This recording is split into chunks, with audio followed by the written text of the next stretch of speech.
مشيت عندها للدار، وانا طالع في الدروج سمعت صوت ساره وهي تتغوت. غير دقيت وهو يحل با ليا الباب.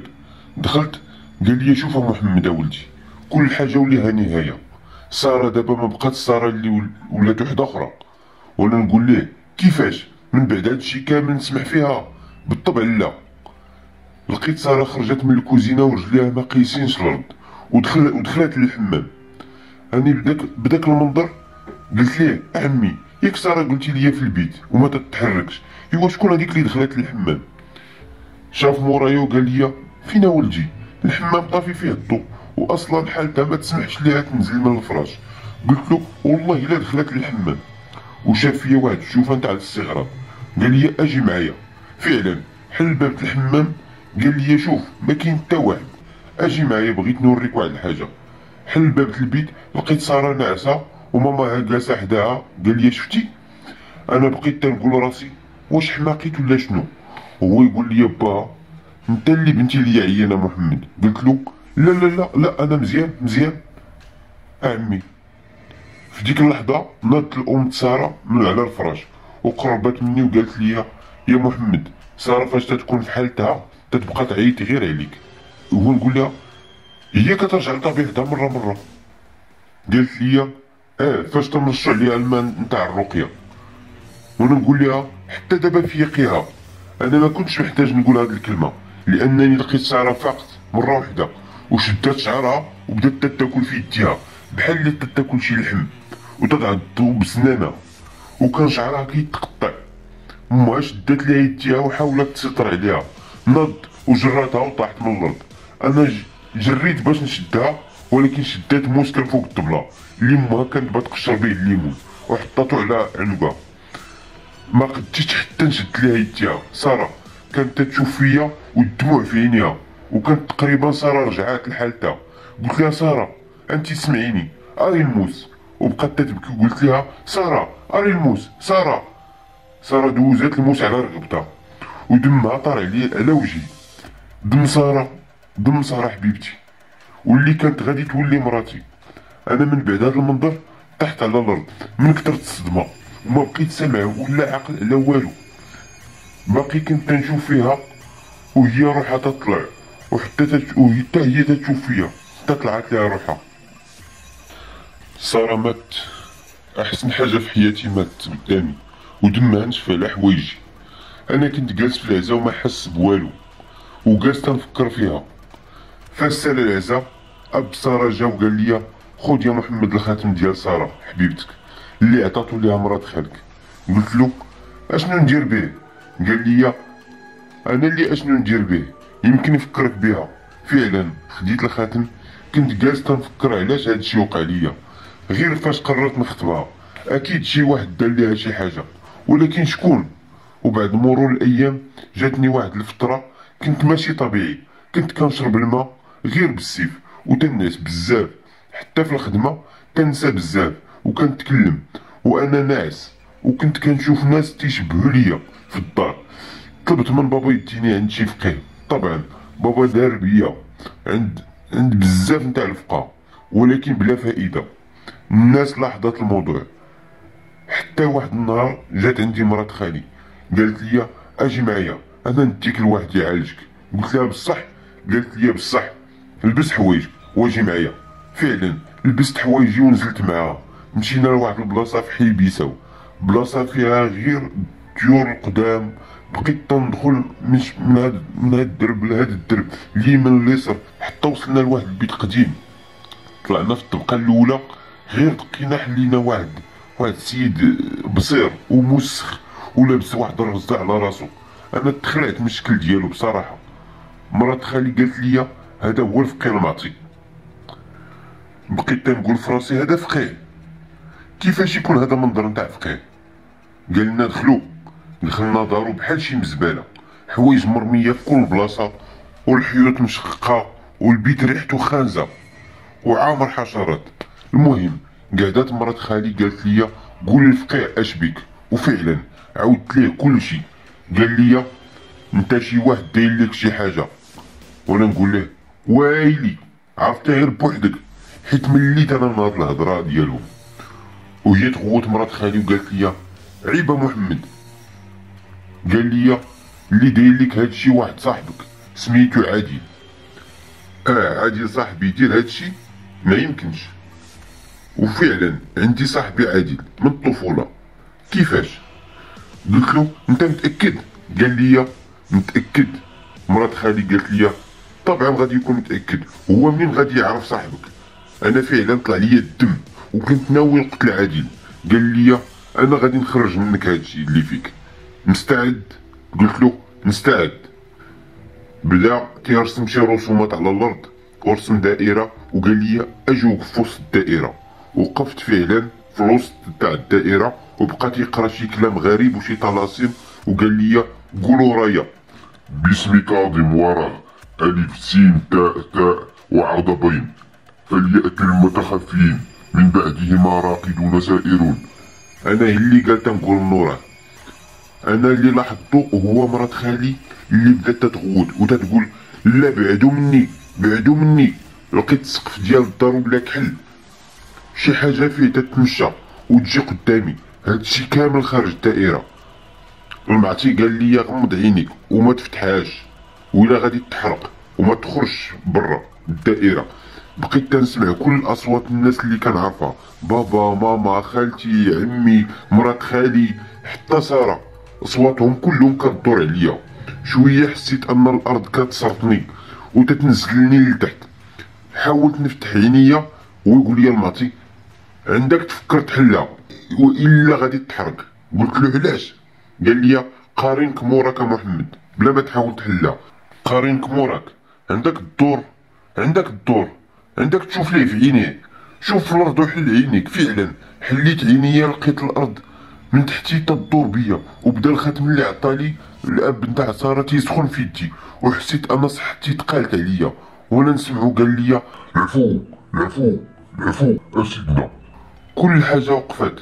على سلامتك، فيق مرات خالك وسير بحالك. مرات خالي كانت سخفانه. قلت ليه صافي دابا؟ قال لي صافي. حيد رزه وقطع خصله من شعرو الطويل بزاف وحرقها ومسح بها وجهي. فيقت مرات خالي وخديت هم ومشينا. ولكن قبل ما نمشي قال لي انت غادي تتأدى من كل الحالات. انا ممكن نكون بعدهم عليك شويه ولكن ماشي في مره. قلت ليه انا ما مسوق حتى شي حاجه. قال لي انت ما باغيش تنتقم من اللي قتل خطيبتك. وانا نقول ليه وانت منين عرفتي انني خاطب؟ لقيتو صرت لسانو وبدا يدخل ويخرج في الهضره وقال لي انا ساحر كنعرف كل شيء. خرج لي حوايج بحال الضفار. قلت ليه اشنو هادشي؟ قال لي هادي ضفار مشا تجيهم ورميهم ليه على ظهرو وهو غادي. قلت ليه واخا. فعلا خديتهم واتصلت به.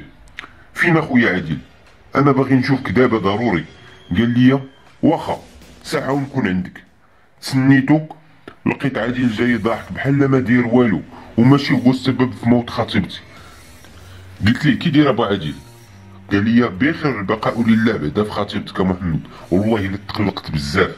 قلت ليه تقلقتي عليها بصح؟ قال لي بطبيعه الحال محمد الله يكون في عوانك اخويا. قلت ليه يلا نتمشاو شي شويه ابو عادل.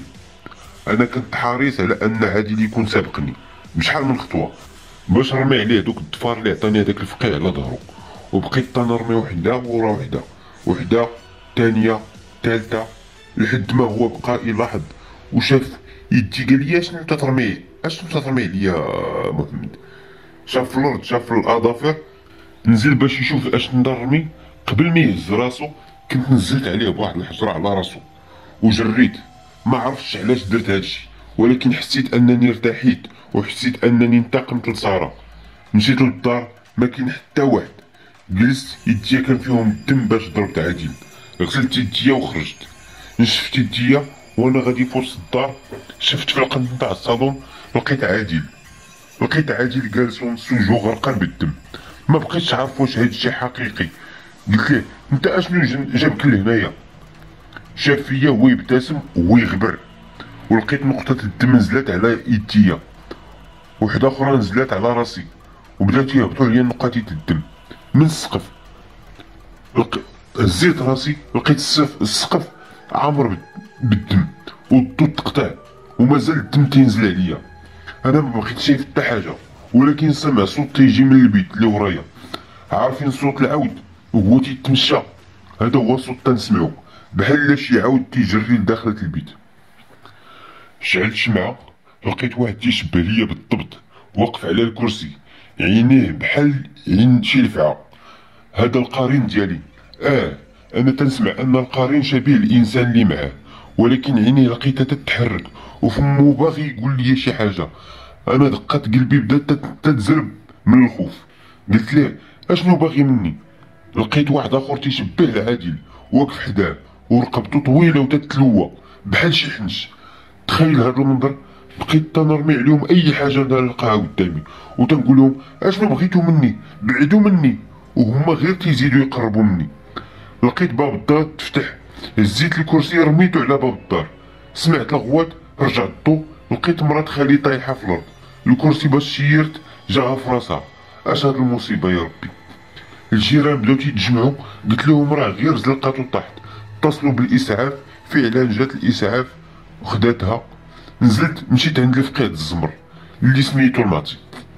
دقيت كيحل ليا الباب وانا نقول ليه بنادم انت اش داويتيني وكيفاش انا مازال تنشوف الناس تيشبهوا ليا؟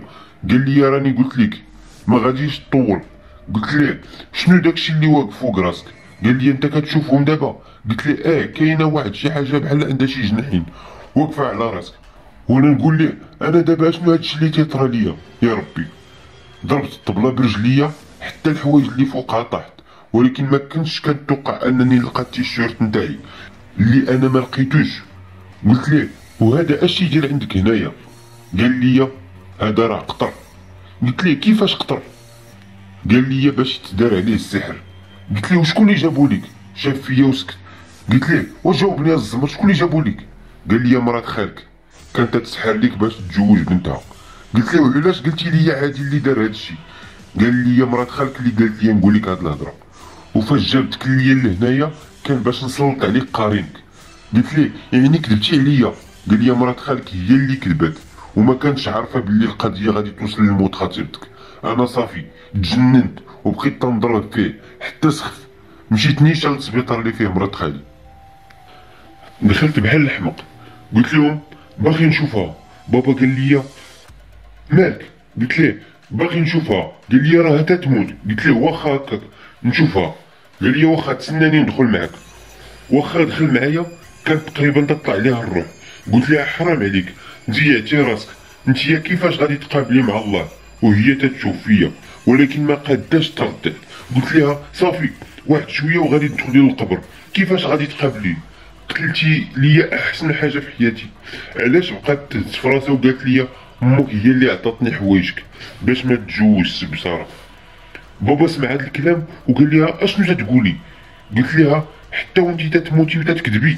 قالت لي انا غادي نموت، ولكن هذه الحاجه الوحيده اللي درتها مزيانه وما غاديش نكذب عليك فيها، حيت الصراحه هي احسن حاجه. ومات موراها. مات مرت خالي اللي دارت ليا كاع هاد المشاكل في حياتي. من بعد هاد الكلمه بابا خرج وانا نخرج من موراه. كي خرجت وانا نلقى الوالده قدامي ونقول لها علاش الوالده علاش؟ قالت لي كنت عارفه انها غادي تقول لك، ولكن والله ما كان قصدي نأذيكم، كنت باغيك تجوز بنت خالتك. قلت لها انا دابا ضعت، ما غادي نتجوز لا من العائله ولا من غير العائله، ضيعتوني حرام عليكم. باقي تنهضر معاه التليفون ديالي بدا تيصوني. هزيت شفت شكون، لقيتو سيمو صاحبي تيتصل بيا. جاوبتو هو يقول لي يا محمد البوليس تيقلبوا عليك، انت مشتبه فيك انك قتلتي عادل. وانا نقول ليه انا فعلا قتلته. سديت التليفون وديك الساعه جاو البوليس للسبيطار. قبل ما يشدوني جبت الخاتم وقلت للوالده هذا هو السبب ديال السحر اللي قضيت علينا. حطيت الخاتم تحت الارض وعسفت عليه، هرستو، وديك الساعه قبضوني البوليس وداوني. وكنت نشوف وجوه العائله ديالي وصحابي واب ساره حتى هو، وتنتفكر كل لحظه زوينه عشتها. كنت نقلب فيهم على ساره، ولكن سبقتني عند خالق الخلق ممكن تكون هذه آخر الكلمات ديالي في الرسالة قبل ما نواجه حكم الإعدام. قالوا يا موسى إما أن تلقي وإما أن نكون أول من ألقى قال بل ألقوا فإذا حبالهم وعصيهم يخيل إليه من سحرهم أنها تسعى فأوجس في نفسه خيفة موسى قلنا لا تخف إنك أنت الأعلى وألق ما في يمينك تلقف ما صنعوا إنما صنعوا كيد ساحر ولا يفلح الساحر حيث أتى فألقي السحرة سجدا قالوا آمنا برب هارون وموسى قال آمنتم له قبل أن آذن لكم إنه لكبيركم الذي علمكم السحر فلأقطعن أيديكم وأرجلكم من خلاف